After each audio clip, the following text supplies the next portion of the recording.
बुद्धि ही हर व्यक्ति के लिए सर्वश्रेष्ठ है। जिसके पास बुद्धि है वह किसी भी असंभव कार्य को संभव कर सकता है। बुद्धि ही एकमात्र रास्ता है जिसके जरिए हम कुछ भी हासिल कर सकते हैं। हाय फ्रेंड्स, आज मैं आपको सुनाने जा रही हूँ एक छोटी सी कहानी, बुद्धि श्रेष्ठ या बल। एक गांव में एक शेरा नाम का व्यक्ति रहता था। वह बड़ा बलशाली था। सभी शेरा के भय के कारण उसका गुणगान किया करते थे।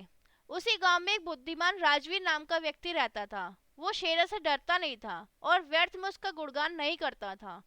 शेरा को ये बात बुरी लगती थी। एक बार उसने राजवीर को बुलाया और कहा, गांव के सारे व्यक्ति मेरी प्रशंसा करते हैं, तुम नहीं, ऐसा क्यों? इस पर राजवीर ने पूछा, मैं किस बात पर आपकी प्रशंसा करूं? शेरा ने बोला, इस गांव में जब भी किसी के ऊपर कोई भी समस्या आती है वह मेरे पास ही आता है। उसके समाधान के लिए इस गांव में मैं ही हूँ सबसे शक्तिशाली, और मेरे बिना किसी भी समस्या का समाधान नहीं हो सकता। इसलिए अगर तुम्हें भी मदद की जरूरत हो तो मुझे याद करना। मैं ही हूँ इस गांव में जो तुम्हारी मदद कर सकता हूँ, इसलिए सभी लोग मेरी प्रशंसा करते हैं। इस पर राजवीर कहता है कि शेरा, ये सब तुम्हारी गलतफहमी है कि तुम लोगों की मदद करते हो, इसलिए सब लोग तुम्हारी प्रशंसा करते हैं। वह तो तुमसे डरते हैं, इसलिए तुम्हारे सामने तुम्हारा गुणगान करते हैं, और मैं तुमसे नहीं डरता हूँ, इसलिए मैं तुम्हारी प्रशंसा नहीं करूँगा। और रही बात मेरी समस्याओं की, वह तुम अपनी सूझबूझ और अपनी बुद्धि से समाधान खुद ही कर लूंगा, मुझे तुम्हारी कोई आवश्यकता नहीं है।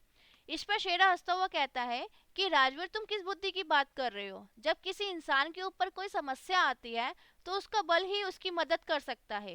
राजवीर कहता है कि मैं तो बल को नहीं, बुद्धि को श्रेष्ठ मानता हूँ, इसलिए मात्र बल के कारण आप सर्वश्रेष्ठ नहीं हो सकते। ये बात शेरा को बुरी लगती है और दोनों में विवाद शुरू हो जाता है। विवाद का विषय था, बुद्धि श्रेष्ठ है या बल। शेरा की दृष्टि में बल श्रेष्ठ था, किंतु राजवीर की दृष्टि में बुद्धि। दोनों के अपने अपने तर्क थे। अपने तर्क देकर वे एक दूसरे के सामने स्वयं को सही सिद्ध करने में लग गए। राजवीर बोला, शेरा, बुद्धि ही श्रेष्ठ है। बुद्धि से संसार का हर कार्य संभव है, चाहे वह कितना ही कठिन क्यों ना हो।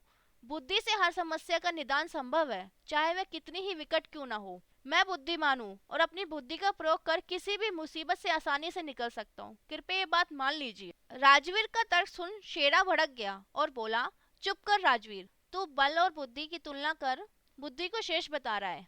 बल के आगे किसी का जोर नहीं चलता। मैं बलवान हूँ और तेरी बुद्धि मेरे बल के सामने कुछ भी नहीं है। मैं चाहूँ तो इसी क्षण इसका प्रयोग कर तेरे प्राण भी ले सकता हूँ। दोनों में बहस चल रही थी। तभी वहां से गांव के मुखिया ने दोनों को बहस करते देखा और पूछा, क्यों बहस कर रहे हो? तो दोनों ने अपनी अपनी बात बताई। मुखिया जानते थे ताकत वाले को कुछ कह नहीं सकते और ज्ञान वाले को गलत कहना गलत होगा, लेकिन अभी तुरंत उनके पास कोई हल नहीं था। गांव के मुखिया कहते हैं कि तुम बेवजह ही विवाद कर रहे हो। समय आने पर पता चल जाएगा कि बल ज्यादा शक्तिशाली होता है या बुद्धिमान ज्यादा शक्तिशाली होती है। इसलिए मुखिया जी ने कहा, कल आप दोनों का फैसला होगा कि कौन सही है और कौन गलत। तब तक झगड़ा छोड़ो और कल का इंतजार करो, और कल जो सही होगा उसी की बात सभी हमेशा मानेंगे। और तब दोनों शांत होकर कल का इंतजार करने को तैयार हो गए। सब अपने घर चले गए। रात हो गई थी। मुखिया जी बार बार उस बात को सोच रहे थे कि कैसे सही को सही साबित किया जाए। तभी उनके दिमाग में एक बात आ गई कि कैसे समझाऊं ताकत वाले को कि बुद्धि ताकत से ज्यादा बड़ी है। इस बात को सीधा तो कह नहीं सकते थे। तो तब पूरा प्लान उनके दिमाग में आ गया था और सवेरा हुआ, सभी लोग इकट्ठा हुए। तभी मुखिया जी ने कहा कि दोनों को बारी बारी अपनी बात को सही साबित करने का मौका मिलेगा। तभी मुखिया जी ने एक व्यक्ति को कहा कि इनके बीच में इतनी दूरी रखे कि वे एक दूसरे को देख ना पाए। एक एक 2 फीट मोटी, 8 फीट लंबी पेड़ की टहनी दोनों को दे दी गई, और एक एक मोटी बल्ली 5 फुट की वो भी दे दी। और उनको कहा, जो भी ताकत या दिमाग लगाना है इस पतली वाली टहनी पर लगाना है। मोटी बल्ली को छूना भी नहीं है और 200 मीटर दूर उस पेड़ के पास पहुंचाना है। सभी लोग आश्चर्यचकित हो गए कि बिना मोटी बल्ली को छुए कोई कैसे पतली टहनी से वहां ले जा पाएगा। सभी काफी उत्साहित थे ये देखने के लिए कौन जीतेगा। दोनों के हाथ में पतली टहनी दे दी गई और प्रतियोगिता शुरू हो गई। ताकत वाला उस पतली टहनी से मोटी लकड़ी को एक तरफ से उठाता और पलट देता।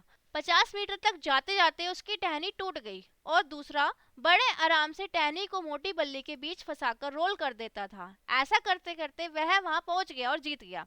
इधर वह पूरी ताकत लगाकर हार गया और थक भी गया।